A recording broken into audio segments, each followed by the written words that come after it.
Hola amigos y amigas, un saludo a todas las personas que siguen las entrevistas del diario elcomún.es. Entrevistamos hoy a la coordinadora estatal para la recuperación del patrimonio inmatriculado, coordinadora Recuperando. Seguramente todos nos hemos preguntado alguna vez en qué consisten las inmatriculaciones. ¿Qué proceso legal permite a la Iglesia Católica poseer un amplio patrimonio registrado a través de esta figura? ¿De dónde procede esa facultad y cuál es su origen legal e histórico? ¿Qué influencia tiene esta acumulación de bienes para una entidad que ya de por sí es muy influyente en nuestra sociedad, en el marco de un Estado que, según su ordenamiento superior, es un Estado laico? Para hablar de todo ello, tenemos el gusto de contar con la presencia de Asunción Villaverde, de Europa Laica, y de Eduardo López Amodeo, de la Plataforma en Defensa del Patrimonio en Sevilla. Ambos son miembros de la Coordinadora Recuperando. Hola, bienvenidos, muchas gracias por estar con nosotros. Muchas gracias, buenas tardes. Bien, es un tema interesantísimo que seguramente tiene mucha tela que cortar, pero para la claridad de nuestros espectadores y de nuestros oyentes, si os parece, empezamos por lo básico y os pregunto qué son las inmatriculaciones, qué requisito legal significan y por qué tiene esa capacidad la Iglesia. Bueno, pues las inmatriculaciones es un escándalo monumental, como muy bien titularon en el libro Los Navarros.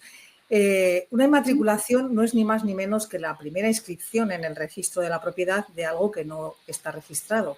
Entonces, bueno, pues la Iglesia ha tenido conocimiento de que hay muchos bienes que no están registrados porque nunca se ha hecho, porque son de dominio público y no había esa necesidad. Y entonces, pues, ha decidido inscribirlos en el registro para hacerse propietaria de estos bienes. ¿Qué es lo que se lo ha permitido? Pues se lo ha permitido una ley franquista. En 1946, la ley hipotecaria, en pleno nacionalcatolicismo, pues había confusión, la Iglesia y el Estado es la misma cosa. Entonces, pues se permitía a los obispos hacer de fedatarios públicos, es decir, tenían la misma cualificación que un notario, con lo cual su simple palabra con un único certificado eclesial, pues podían registrar en el registro de la propiedad bienes a su nombre. Esta facultad que tuvieron desde 1946, porque se lo permitía esta ley hipotecaria franquista, pues ha llegado hasta nuestros días porque no finalizó hasta el 2015, lo que es realmente escandaloso, que después de 40 años de Constitución, pues todavía se les permitiera a los obispos tener esa capacidad, como si siguiéramos estando en un estado confesional o teocrático. Y bueno, no sé si Eduardo quieres añadir alguna cosa más. Bueno, simplemente que, bueno, a pesar de que en 2015 el Tribunal de Estrasburgo prohibió, o sea, hizo que se derogara la ley, la Iglesia sigue inmatriculando. O sea, hasta ahora sigue inmatriculando por medio de un expediente de dominio. Lo que es triste es que lo que para cualquier persona significaría, para cualquier particular, significaría tener que presentar pues un montón de títulos demostrando que ese bien es suyo, pues un expediente de dominio, ir al notario, que haya una exposición pública, bueno, un montón de requisitos. Para la Iglesia es tan fácil como que el obispo lo firme y además no solamente firmaba una, sino que en un mismo paquete llevaba docenas de inmatriculaciones al registro. Y bueno, los registradores lo admitían porque estaba permitido, con la salvedad de los templos de culto, porque ni Franco se fiaba de la Iglesia y los templos de culto no le permitía inmatricularlos. Pero ahí es cuando llega el gobierno de Aznar en 1998 y les amplía la posibilidad de también inmatricular los templos de culto. A partir de ahí empieza la rapiña absoluta y entonces ya empiezan a matricular catedrales, iglesias, ermitas, que también hay que decir que no solamente las inmatriculaciones se han ceñido a los templos de culto. Los templos de culto ha sido lo último a lo que han accedido, aunque también sabemos que habían burlado la ley con anterioridad, como está demostrado. Pero bueno, es que las inmatriculaciones han sido de todo tipo de bienes. Han sido prados, viñas, frontones, campos de fútbol, pinares, locales comerciales, garajes, todo tipo de kioscos, plazas públicas.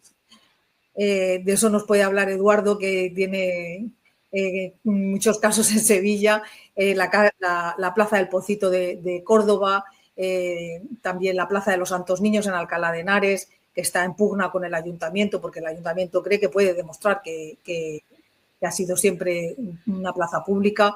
Bueno, es que son multitud de bienes y de todo, cementerios, de todas las categorías, lo que se ha apropiado la Iglesia.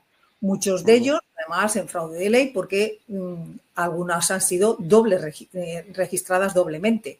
Estaban ya inscritas, registradas en el registro de la propiedad a nombre de otro particular y aún así se le admitió a la Iglesia un registro, lo que ocasiona un registro doble, que es el caso de la sentencia del Tribunal Europeo de Derechos Humanos, que condena finalmente al Estado español a pagar 600.000 euros que hemos pagado todos los españoles, porque la Iglesia se ha quedado con el monasterio y la indemnización pues la han cobrado los legítimos propietarios. Sí, está ya. Perdón. Sí, adelante, Eduardo. No, quería para que las personas que nos escuchen, desde 1978 todas las inmatriculaciones son nulas, por inconstitucionalidad sobrevenida, porque el artículo 14, que habla de que todos los españoles somos iguales ante la ley, independientemente de la raza, el lugar de nacimiento, religión, y el 16, que habla precisamente de que España es un estado aconfesional, eso no se cumple. Entonces, desde 1978, la Iglesia siguió inscribiendo, que eso lo hemos descubierto cuando ha salido a la luz todo esto, ¿no? Ha seguido inscribiendo miles de... y eso estaba ahí que nadie sabía absolutamente nada. Lo hizo con nocturnidad y alevosía. Y entonces, tenemos ahí casos, claro, que además, para colmo, ahora la Iglesia dice, bueno, según la Iglesia, según la ley, de que hay un plazo para reclamar, claro, pero algunos ya han pasado 40 años. O sea, que de todas formas, lo que es público es imprescriptible, inembargable e inalienable. O sea, no tiene tiempo para reclamarlo, pero claro, la Iglesia se empeña en que sí. Bueno, aparte que el gobierno, los distintos gobiernos, no están dispuestos a revertir las inmatriculaciones. Y lo que estaba apuntando Asunción con lo de Rivas de Campos, o sea, cuando el Tribunal de Estrasburgo dice que tienen que devolver el monasterio, porque esto era una empresa de regadío que tenía dentro pues un monasterio de premostratense, era, y tenía dentro un monasterio que se desamortizó en su día, ¿no? Entonces, la Iglesia lo inmatricula y esta empresa pues recurre pues, al Tribunal Superior de Justicia, al Constitucional, y después llega a Estrasburgo. ¿Qué es lo que pasa? Que cuando llega a Estrasburgo, como nosotros formamos parte, somos miembros, pues tenemos dos opciones. Una es indemnizar, como es lo que hizo España, España, el gobierno, que lo pagamos nosotros, y otro es devolver el bien. Pero como la Iglesia, no quería devolver el bien, pues en vez de pagarlo la Iglesia, lo pagamos nosotros. Es un escándalo, como dice Asunción, monumental. Entonces, es increíble cómo ha pasado tanto tiempo, y esto es como la memoria histórica, exactamente igual. O sea, tú dices, pero bueno, ¿cómo ha pasado tanto tiempo y se ha podido dar esto? Y además tienen esa doble moral de decir que eso es suyo y tienen el 80% aproximadamente del patrimonio histórico artístico de este país. Es tremendo lo que está pasando en este país. O sea, es para alucinar. Y sin embargo, ¿qué es lo que pasa? Que además juega en favor de la Iglesia, pues que no hay un sentimiento de lo que es el patrimonio. No hay una didáctica, no hay una pedagogía, no se ha hecho una pedagogía para que los ciudadanos comprendan realmente que ese patrimonio, que dicen, no, bueno, pero eso es de la Iglesia. No, de la Iglesia no, eso es de todo, es del común. Igual que una plaza pública o las murallas. O sea, eso es nuestro. Pero realmente eso es algo que no, o sea, no se ha hecho esa pedagogía y la gente del patrimonio es como, bueno, si lo tiene la Iglesia da igual que lo tenga el Estado. No, si no lo tiene que tener nadie, lo tenemos que tener todos. Porque el asunto, para que quienes nos ven o quienes nos oyen tengan una visión, una perspectiva global de a cuánto afecta o cuál es el volumen, digamos, que afecta a este patrimonio, si tenéis algún dato que sea significativo sobre el número de inmuebles o, por ejemplo, qué cantidad de impuestos se evita, ¿no? O no sé si decir elude o se quita de encima la Iglesia. ¿Qué patrimonio supone? ¿Tenéis algún dato para que tengamos una idea en perspectiva del volumen que supone todo esto? Más o menos, porque como sabemos la Iglesia es muy opaca y todo esto lo ha hecho con mucha clandestinidad. Quiero decir que se ha descubierto por casualidad. Por casualidad se descubrió que hacía unos meses que en una iglesia en Navarra, en concreto en un pueblo de Tafalla, se había inmatriculado y a partir de ahí se empezó a investigar y empezaron a salir pues los 1087 bienes que estaban inmatriculados en Navarra, que fueron los que dieron lugar a que se hiciera, se editara el primer libro con todos estos bienes y bueno, que se pusiera en alerta poco a poco al resto. Y luego ya cuando se dio a conocer, pues en 2016 se había inmatriculado también la Mezquita de Córdoba, eso tuvo una repercusión internacional tremenda. Eso fue lo que ya causó el que se hiciera la coordinadora Recuperando y se uniera muchas más asociaciones a pedir que la solicitud de recuperar estos bienes. De hecho, uno de los carteles que ha salido en el que se ponía se buscan 50 diputados valientes o algo así, es porque se pedía a los diputados que antes de que finalizara la ley se exigiera, mientras se estaba debatiendo la ley, que se exigiera que se declarara inconstitucional este artículo 206 de la ley hipotecaria, porque de esa manera se habrían podido solicitar la nulidad de todas las inmatriculaciones. Pero bueno, no se dio ese número de diputados exigible para que pidieran la inconstitucionalidad y entonces pues lo que supuso esto fue una amnistía registral, porque la ley acabó, pero los bienes se quedaron en manos de la Iglesia Católica. El cálculo, pues como sabemos que la Iglesia es muy opaca, tenemos solamente el listado que en 2021 facilitó el Gobierno al Congreso de los Diputados de los casi 35.000 bienes, que esos están enumerados, pero enumerados de una manera muy falaz, porque primero, solamente se contó a partir de 1998 hasta el 2015, con lo cual falta todo lo anterior, desde el 46 que empezó esta ley, incluso que menos que solicitar desde 1978, que es cuando es un Estado democrático que se supone que hay separación Iglesia-Estado, ¿no? Pero quiero decir que es muy incompleto en ese sentido, pero también es incompleto porque no tiene las notas simples. Entonces, algunos de las enumeraciones de las inscripciones que hay, es imposible saber cuáles son. Por ejemplo, después de investigar se ha sabido que la Giralda de Sevilla estaba inmatriculada como dependencias anexas a la catedral.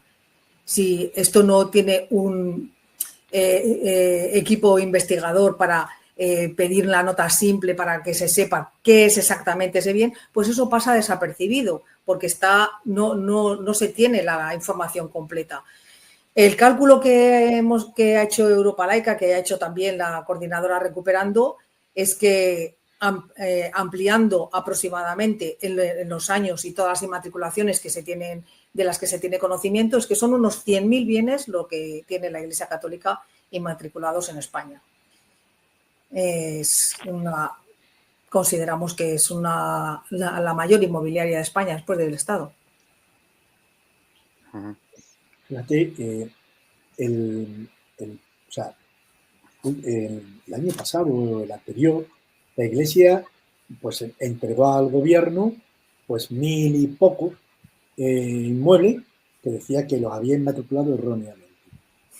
Entre ellos una iglesia en Sevilla del Opus Dei, la iglesia de San José, el convento de Santa Clara, que bueno, ahí también habría mucha tela que cortar, porque eso ha habido ahí una permuta, eso es para otro momento, ¿no?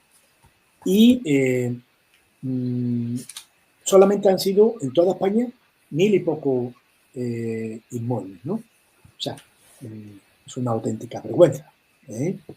Y con respecto, fíjate, las inmatriculaciones, o sea, lo que decía Asunción, fincas rústicas, por ejemplo. Nosotros hemos hecho un trabajo en Aral, solicitamos del ayuntamiento, que nos costó trabajo, porque a pesar de que, bueno, el ayuntamiento se suponía que era de izquierda, no voy a decir el partido, ¿no?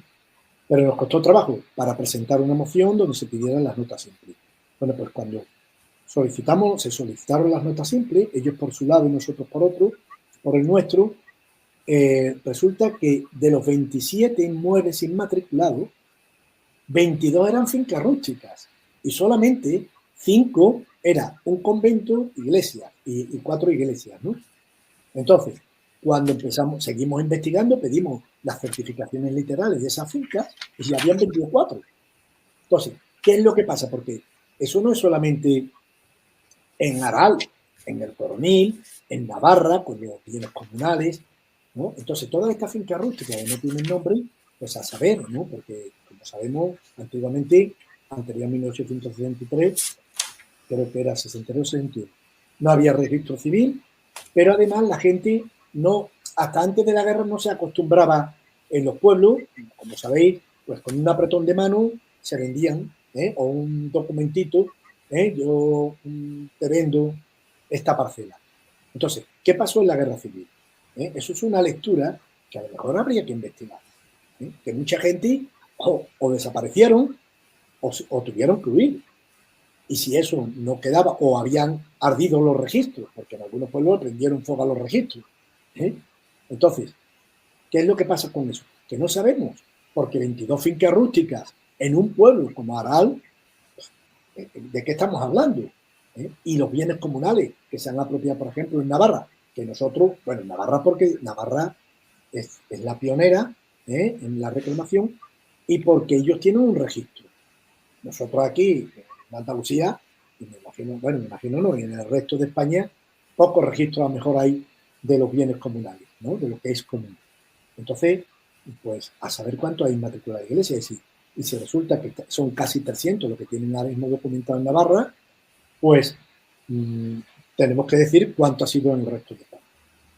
O sea, es levantar la alfombra y todo lo que hay debajo, ¿no? Es corrupción porque se le ha permitido a la Iglesia.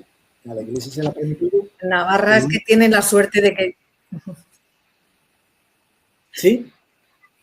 Navarra, claro. Navarra tiene la suerte y tiene una buena plataforma y también el Parlamento que tiene, pues bueno, hay políticos que están dando una talla que en otros sitios, pues desgraciadamente no se ha dado. Nosotros nos hemos entrevistado en el Parlamento aquí y bueno, eso se queda en agua de borraja y nosotros hemos solicitado los listados con el PSOE en 2018 y bueno, y no hizo nada. O sea, sí, por aclarar, Eduardo y Asunción, a los oyentes y a los espectadores, cuando habláis del caso de Navarra, informándome en la página recuperando.es, que es donde tenéis la plataforma en internet de la coordinadora. En los artículos que tenéis colgados se explica que lo que ha ocurrido recientemente en Navarra es que a partir de un estudio de la Consejería del Desarrollo Rural, se ha destapado un análisis exhaustivo, que es lo que estoy hablando, ¿no? Detallado de que es lo que sería lo interesante saber, ¿no? Y lo que ellos han conseguido de los inmuebles inmatriculados, que ha permitido detectar que no solo hay estos inmuebles o estas localizaciones, digamos, que serían en cierta forma justificables porque son parroquias o son iglesias, etcétera, sino también otros que son bienes comunales, es decir, son patrimonio público que está a cargo de la iglesia. ¿Es así? Exactamente. La suerte que tienen en Navarra es que tienen el gobierno que colabora muchísimo, también los ayuntamientos, los municipios, porque allí pues tienen una legislación diferente y tienen pues estos bienes comunales que son ancestrales y entonces pues tienen un poco más de sentimiento de propiedad de lo que es suyo, ¿no? Y bueno, pues sí, la suerte es que tienes mucha colaboración del gobierno, de la diputación, de los ayuntamientos, en general de todas las administraciones, ¿no?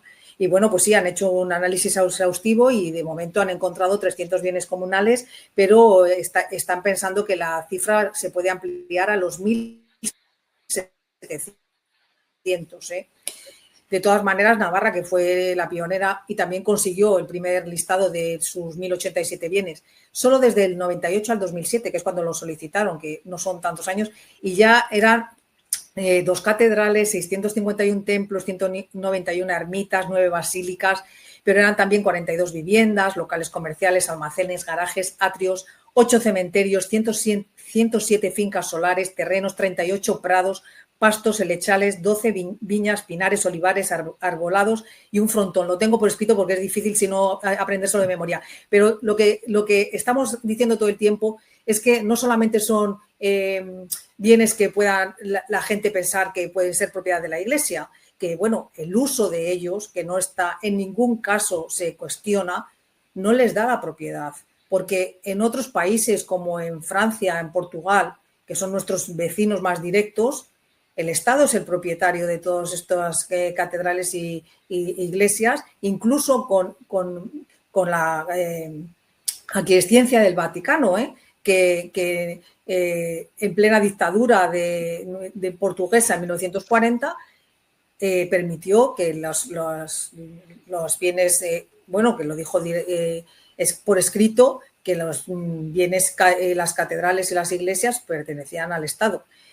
Y no estamos hablando solamente también de estos bienes inmuebles, sino de los retablos, tallas, cálices, órganos, pilas bautismales, bordados, orfebrería, cuadros, joyas que hay dentro, que muchas se han perdido porque ya se han vendido. Y que, bueno, pues igual que... Es decir, Asunción, o sea, el caso español es un caso particular, siendo un miembro de la... Es un caso único en el mundo, único en el mundo, somos especiales hasta para eso. Madre mía. Bueno, resumiendo lo que llevamos hablado hasta ahora, también para claridad de los oyentes, he mirado también, digamos, la parte de la Iglesia, cómo se justifica o cómo se explica en cuanto a este asunto, y ellos, digamos que su explicación principal viene a decir que, claro, al ser inmuebles que están relacionados históricamente, que además tienen siglos, ¿no?, de antigüedad o miles de años incluso, o algunos, se podría, en cierta forma, justificar que su poseedor fuera la Iglesia como institución. También, por otra parte, dicen que, bueno, que esos bienes inmuebles no se explotan, digamos, con un interés particular, sino que luego se repercute en todas las actividades, bueno, de caridad o de ayuda que realizan. Sin embargo, aquí el número y el tamaño, como estás indicando, de inmuebles y su variedad y su peculiaridad nacional, ¿no?, con respecto a otros estados, nos indica que en realidad lo que existe es, digamos, esa necesaria colaboración o participación legal que ha permitido, en los casos que habéis comentado, históricos, desde la época franquista hasta el gobierno de Aznar reciente, incluso los intentos actuales de modificar la ley hipotecaria, que han sido en vano, ¿no? O que no han prosperado, no han proliferado, se convierte en una acumulación de patrimonio que, como comentabas, Asunción, convierte a la Iglesia en una inmobiliaria, en una gran inmobiliaria, además libre de impuestos. Exactamente. Es que es un negocio redondo, es el negocio del siglo, porque el pueblo es el que restaura, o sea, quiero decir que la restauración de todos estos bienes corre a cargo del Estado, corre a cargo de las diputaciones, de las administraciones. Luego la Iglesia lo registra a su nombre, lo explota económicamente con las entradas turísticas. Las entradas turísticas empezaron siendo donativos, pero que eran de pago obligatorio, porque en Zaragoza se hizo una concentración para poder entrar a la SEO, la Catedral de Zaragoza, que después de haberse restaurado con más de 20 millones de patrimonio de financiación pública, pues la Iglesia la inmatriculó. Ellos ponen los horarios de visitas y un donativo obligatorio para entrar. Como se supone que los donativos no son obligatorios, se hizo una especie de entrada de varias personas, pero bueno, pues tenían en la puerta a sus vigilantes para impedir la entrada. A partir de ahí, pues el arzobispado lo que hizo fue cambiar el ticket donde ponía palabra donativo por un ticket de entrada, pero con IVA cero.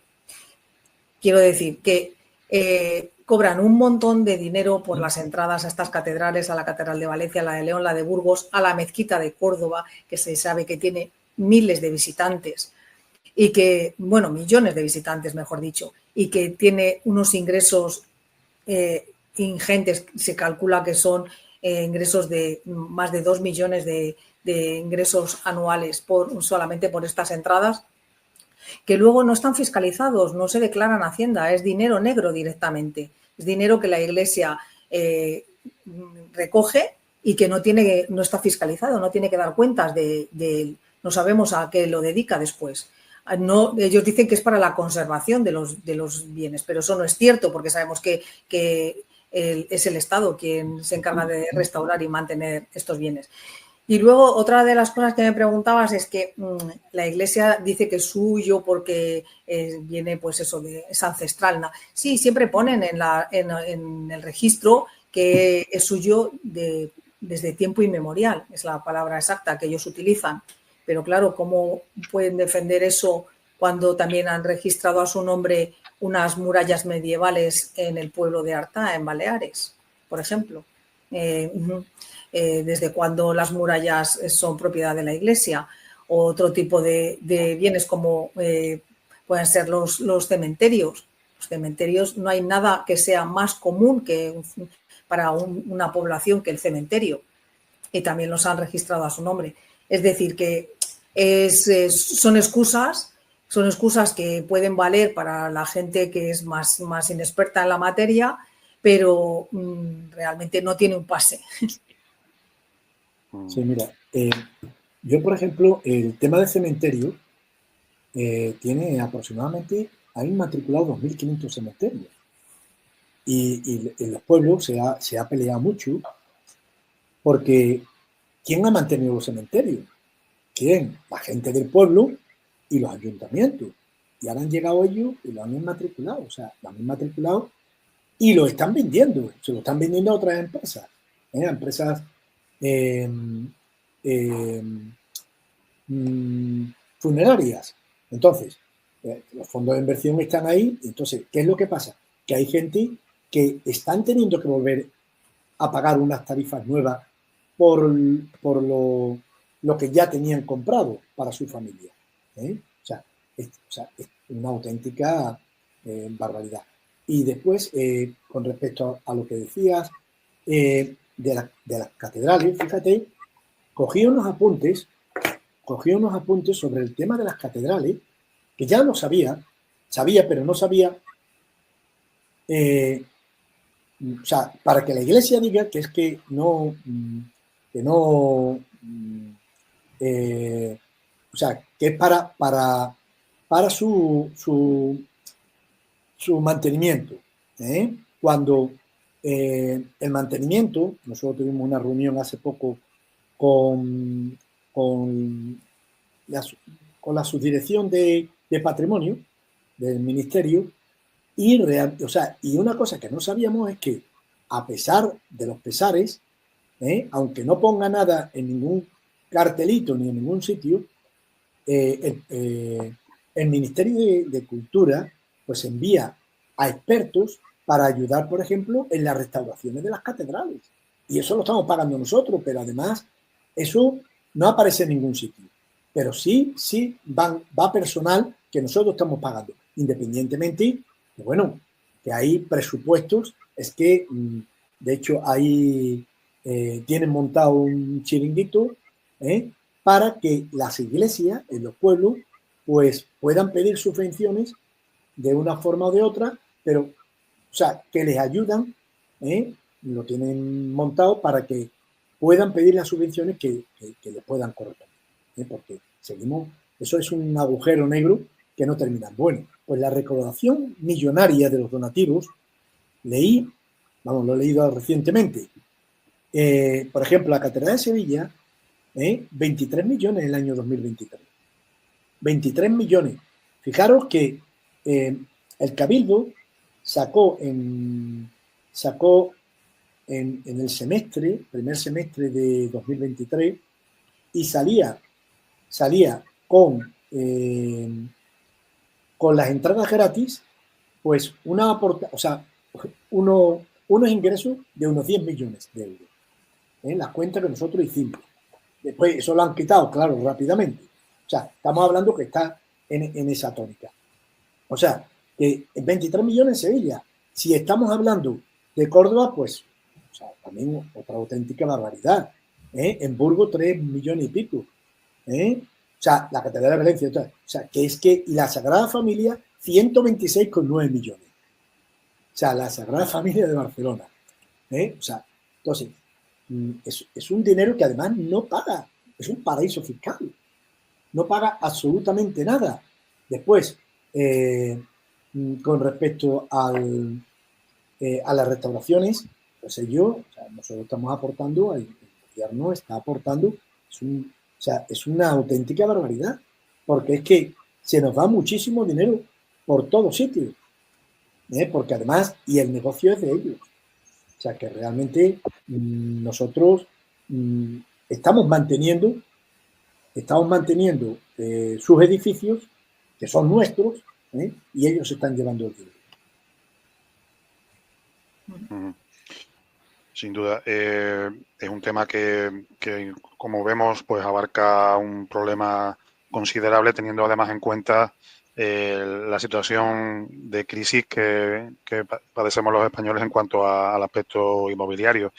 Quería preguntaros, para una de las últimas preguntas que me queda por haceros, es en cuanto a la responsabilidad de las administraciones y de los partidos políticos, o bueno, si hubo algún compromiso por parte del gobierno actual o de la anterior legislatura para dar alguna solución a este tema. Hablaste al principio de esa propuesta en el Congreso para modificar algunos de los aspectos de los artículos de la ley hipotecaria, pero no se alcanzó ese número de diputados. ¿Cuál diríais que es el papel de los partidos políticos o los responsables de las administraciones en este asunto? Bueno, los partidos políticos han hecho muchas promesas, pero todas al final han quedado incumplidas. No hay más que ver que el propio presidente Sánchez, en su discurso de investidura en 2020, dijo textualmente que el Gobierno hará las modificaciones legislativas oportunas para facilitar la recuperación de los bienes que hayan sido inmatriculados indebidamente por la Iglesia. Bueno, pues no solamente no se ha cumplido, sino que están mirando para otro lado. Hay una desidia absoluta en este caso, hay una connivencia con la Iglesia Católica para no molestarla, hay reuniones continuas, como muy bien sabemos, con la jerarquía de la Iglesia Católica, incluso con el Vaticano, como hemos visto además, porque ha habido múltiples idas y venidas de la vicepresidenta Carmen Calvo, de la vicepresidenta ahora Yolanda Díaz, del ministro de la Presidencia Bolaños.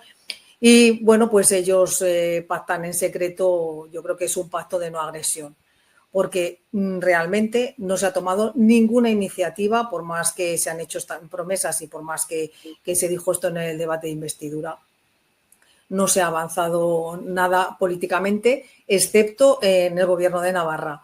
Ahora mismo se ha presentado una solicitud también al Ministerio de Relaciones con las Cortes para que, bueno, pues se amplíe del listado que se tiene del 2021, que se amplíe a dar las notas simples para que podamos saber con más exactitud cuáles son todas los bienes y poder identificarlos, porque con la información que tenemos hasta el momento tan incompleta no se pueden identificar muchos de los bienes. Pero bueno, tampoco tenemos muchas esperanzas, porque esto tendría que ser una cuestión de Estado, tendría que ser algo que se tomara en serio y se anularan todas estas inscripciones que son inconstitucionales, al menos desde 1978, pero aunque sea desde 1946 son inmorales. Y bueno, yo no sé si Eduardo es más optimista, pero la presión de la ciudadanía hasta el momento no ha hecho mucho efecto.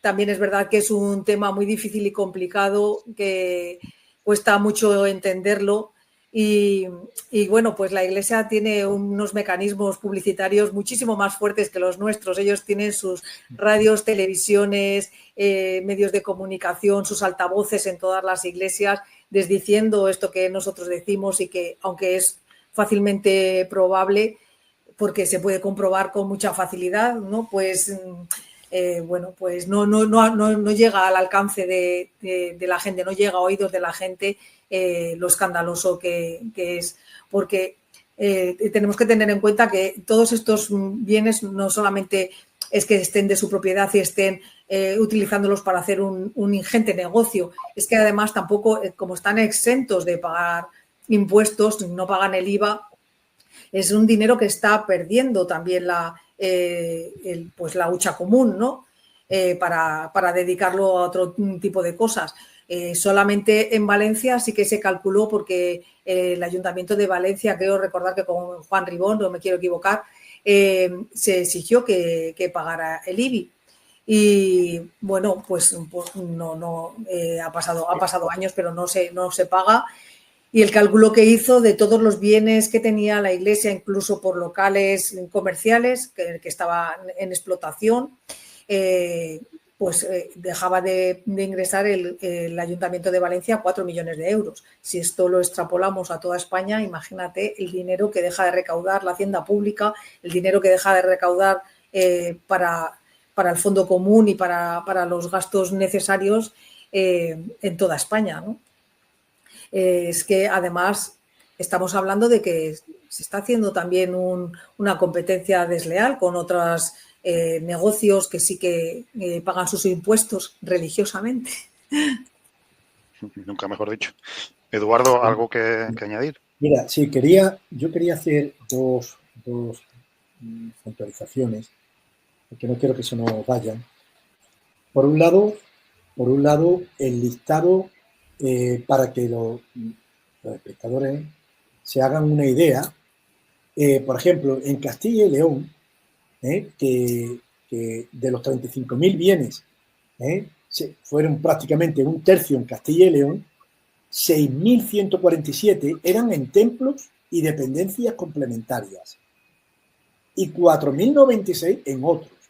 O sea, que fijaros, o sea, la diferencia, o sea, que es un 40 y un 60%, pero un 40% que es que no tiene nada que ver con templos ni con nada, o sea, y además dentro de los templos y dependencias complementarias, pues puede haber plazas públicas o en la casa de la maestra, que han inmatriculado la casa de la maestra y toda la huerta que tenía, o la casa del cura, que eso históricamente lo han levantado los pueblos, la gente del pueblo.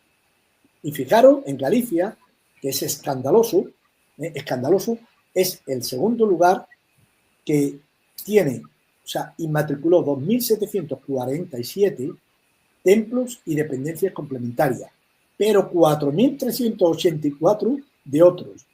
O sea, fincas rústicas, o sea, prados, o sea, todo, o sea, que no tiene nada que ver. O sea, es que ha sido un auténtico expolio de todo. No solamente un expolio histórico, patrimonial, ¿no? Sino que ha sido también un expolio que han robado a manos llenas. Y después otra cosa que lo que estamos hablando de que realmente, o sea, no hay una explicación, no, o sea, nos cuesta trabajo entender en una sociedad cada vez más laica, la sociedad, no el Estado, ojo, la sociedad cada vez más laica, aunque, bueno, aquí desgraciadamente pues tenemos lo del tema de este folclore que tenemos en la calle, ¿no? Con todo mi respeto, pero bueno, digo porque es que esto ha crecido de tal forma que hasta en la guardería están haciendo que, o sea, en las escuelas infantiles, que los niños y las niñas salgan de nazareno y de mantilla, o sea, una auténtica barbaridad, ¿no? Porque hay que respetar los derechos de los niños. Pero fijaros, porque hay una cosa muy significativa, que es que esto no o sea, que va, o sea, no tiene explicación la forma en que los distintos gobiernos, y concretamente el PSOE, porque el PSOE, desgraciadamente, cada vez que le toca gobernar, pues la Iglesia le saca más tajada para que le deje hacer cosas, pues los católicos en el año 2006, los que se decían católicos eran un 77,3, y en el 2024 un 55,9. O sea, y el porcentaje de no religiosos, ateos, agnósticos, indiferentes, ha aumentado del 19,4 de 2006 a un 38,9 en 2024. O sea, estamos hablando, bueno, y además, según el barómetro del CIE, de 2024, solo el 18,3 de la población española mayor de 18 años se considera católico practicante. Entonces tú dices, ¿cómo puede ser que este gobierno o estos gobiernos rindan pleitesía de esta forma a la Iglesia? O sea, y que vayan repetidamente allí a inclinarse delante del Estado Vaticano. O sea, no tiene sentido. O es que todos los que están en el gobierno pues son muy practicantes. Y entonces, pero bueno, ya estamos viendo lo que tenemos en el gobierno, ¿no? O sea, la corrupción y el plan que tienen, ¿no? Entonces, quería hacer o sea, por una parte, el tema de las inmatriculaciones, qué barbaridad, cómo es que no solamente, o sea, ha sido las iglesias, sino que ahí lo tenemos clarísimamente que ha habido de todo tipo y que de la iglesia, por ejemplo, en Galicia, lo menos, y después, por otra parte, que no es explicable la actitud del gobierno ante la situación, o sea, ante la posición de la iglesia de acaparamiento, o sea, y de cederle, porque, por ejemplo, el tema de la asignatura de religión, ¿no? Que, digo, es que en las escuelas, ¿no? O sea, es que todo es a lo que la iglesia va pidiendo, y es inexplicable con el número cada vez menor de católicos practicantes. Quería solamente hacer esas dos. Es que, resumiendo, la idea que nos quedaría, no sé si estáis de acuerdo, pero vamos, se sobreentiende de todo lo que estamos hablando, es que, como decía Asunción, se necesitaría un enorme apoyo popular, una gran movilización popular, que es difícil, pero sería la única fuerza capaz de poner alguna claridad en esto y alguna solución, porque ocurre como, salvando las distancias, no digo que sea lo mismo, ocurre como con el problema, por ejemplo, de los fondos de inversión o de las grandes empresas que cotizan en el IBEX. Todas ellas poseen primero un gran capital, un gran patrimonio a su nombre, poseen también el respaldo legal, o si no la indiferencia legal, poseen también el respaldo o la indiferencia de los responsables políticos, de los gobiernos y las administraciones, y además, por si fuera poco, el apoyo de todo el aparato ideológico, de manera que se convierten en una fuerza, un pilar del Estado tal como es, para que se mantenga siempre de esa forma y nunca sea, al menos, aconfesional, ¿no?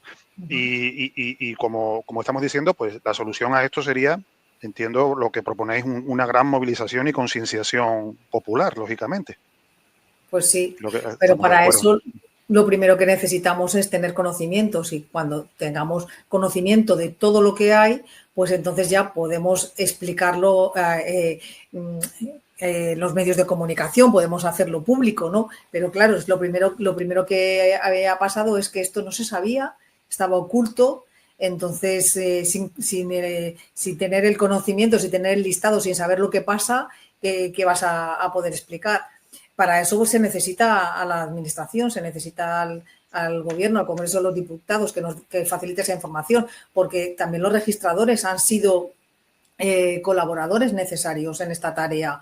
Quiero decir que han sido también las administraciones, los funcionarios públicos los que han colaborado en que todo esto haya estado oculto durante tantos años y que ahora sea tan difícil.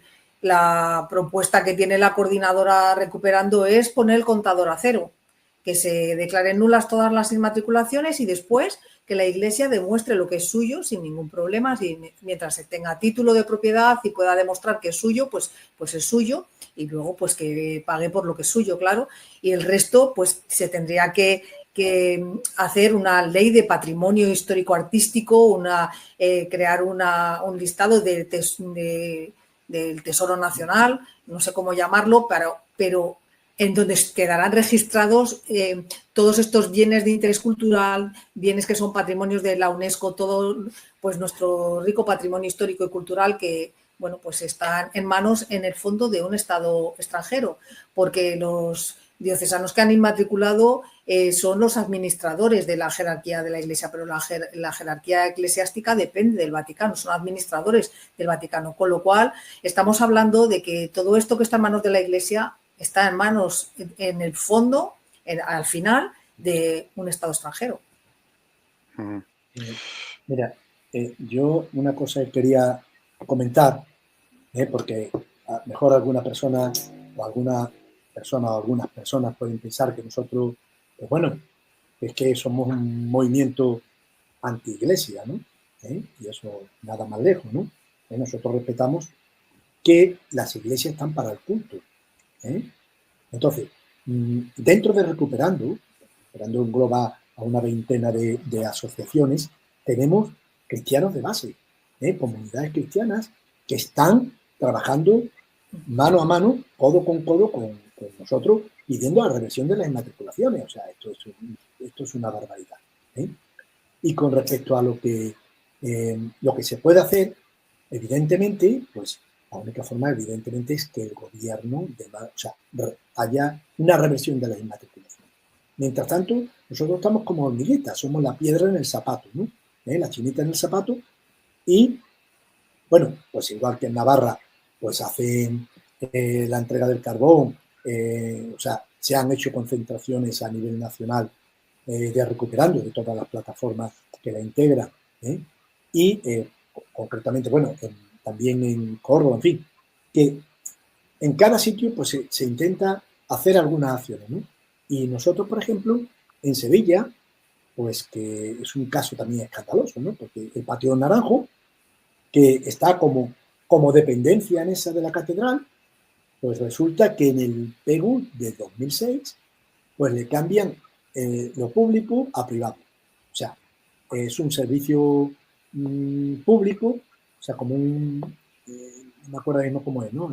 Pero es de público a privado, porque en el 1992 la Iglesia se le permite cerrar la catedral para exponer la Magna Hispalensis, y desde el 92 ya no la abre más, y en 2010 lo inmatricula. Entonces, cada tercer jueves de mes, pues estamos allí en la Puerta del Perdón, que nunca, mejor símil, que hay en el vano que es a la salida del templo, Jesucristo, pues, con el látigo en mano, que el látigo se lo han quitado, por cierto, y para que no vaya a darle a nadie, ¿no?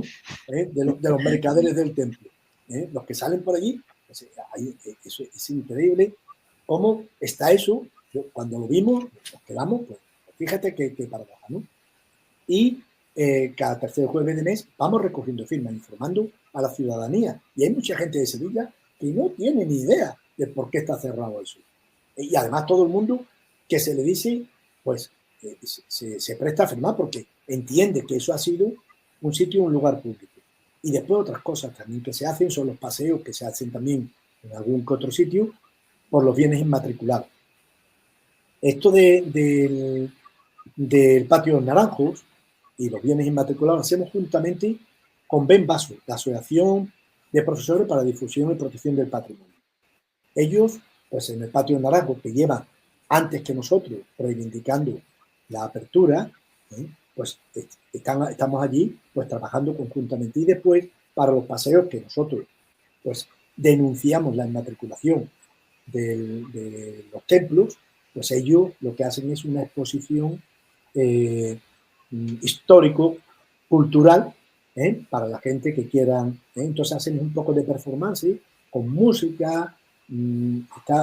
Está bastante bien. Ya vamos por el quinto paseo. Sí, yo que soy sevillano también, Eduardo, recuerdo de pequeño haber entrado al patio de los Naranjos y ya nunca más se supo, está actualmente cerrado, ya no se puede visitar. Fíjate, nosotros hemos denunciado al defensor del pueblo, hemos denunciado la falta de planes directores, porque anteriormente había estaban los planes directores de las catedrales, y denunciamos que eso se había quedado parado, ¿no? Y lo denunciamos con la catedral y el patio Naranjo y la Giralda, pero además lo denunciamos también porque, ya no sé si habrás vuelto a entrar, han puesto de una tienda de souvenir en la nave, en el Hamán, que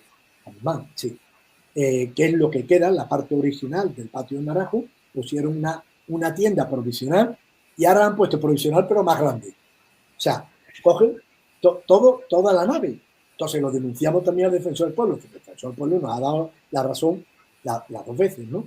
Y además lo ha hecho, lo ha pasado al Parlamento, ¿no?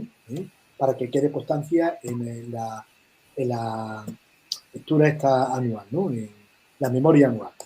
Entonces, o sea, que se siguen haciendo cosas. Lo que pasa es que, claro, son pequeñas cosas porque las administraciones no están y los políticos no están. La última PNL, moción que presentamos al ayuntamiento, la presentamos porque nos la presentó Izquierda Unida y Podemos.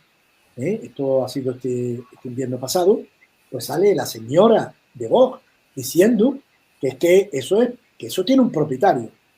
Pero oye usted, ¿esto cómo va a tener un propietario? Sí, que ¿cómo le vamos a quitar eso al propietario que es la iglesia? O sea, pero es que tienen para ellos que eso es de la iglesia.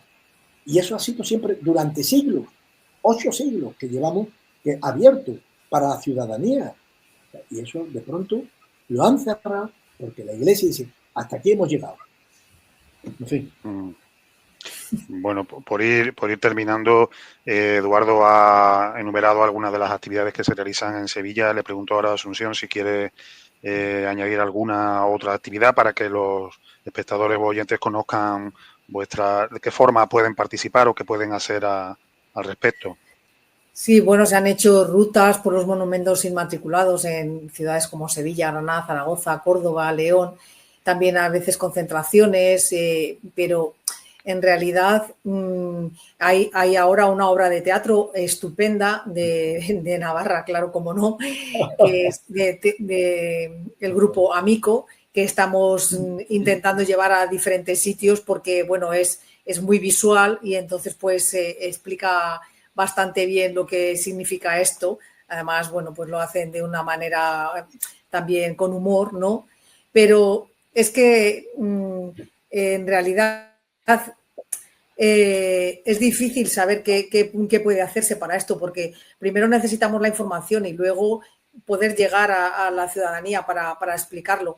Y es complicado porque todo esto está enrevesado no solamente con la ley hipotecaria que les ha permitido hacer esto, es que están también los acuerdos del 79 que les dan muchos privilegios a la Sí, te hemos perdido un momento, Asunción. de mecenazgo, Ahora, todos los acuerdos que les permiten esas exenciones. Entonces, ¿qué es lo que podemos hacer?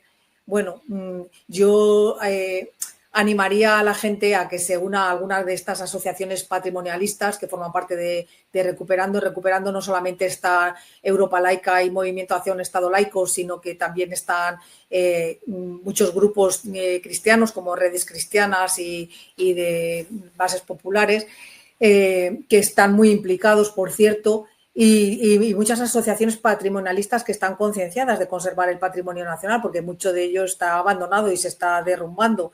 Y bueno, pues ellos no tienen a lo mejor como idea principal solamente las inmatriculaciones de la Iglesia Católica, sino todo el patrimonio español en general, ¿no? Pero bueno, pues que se acerquen a estas asociaciones y que sobre todo que se tenga conciencia de que el legítimo dueño es el pueblo, que es nuestro, que debemos conservarlo nosotros, que como nosotros lo conservamos además con nuestro dinero, pues tenemos que cuidarlo y no hay mejor manera de cuidarlo que el que sea público y que sea de todos. De todas formas, para los oyentes que nos vean a través de YouTube o quienes nos escuchen a través de podcast, tendrán en la descripción de ambas plataformas tanto la dirección de la página recuperando.es como añadiremos también enlaces a vuestras redes sociales para que se acerquen a vosotros y al conocimiento de este tema. Yo creo que habéis aportado una cantidad de información importantísima. Se aprecia así la importancia de este asunto y os agradecemos muchísimo vuestra participación en esta entrevista y bueno, pues nos tenéis para lo que queráis, por supuesto, contar con nuestro apoyo. Muchas gracias, Carlos. Muchas gracias, Carlos. Bueno, pues un abrazo, hasta luego. Un abrazo. Chao.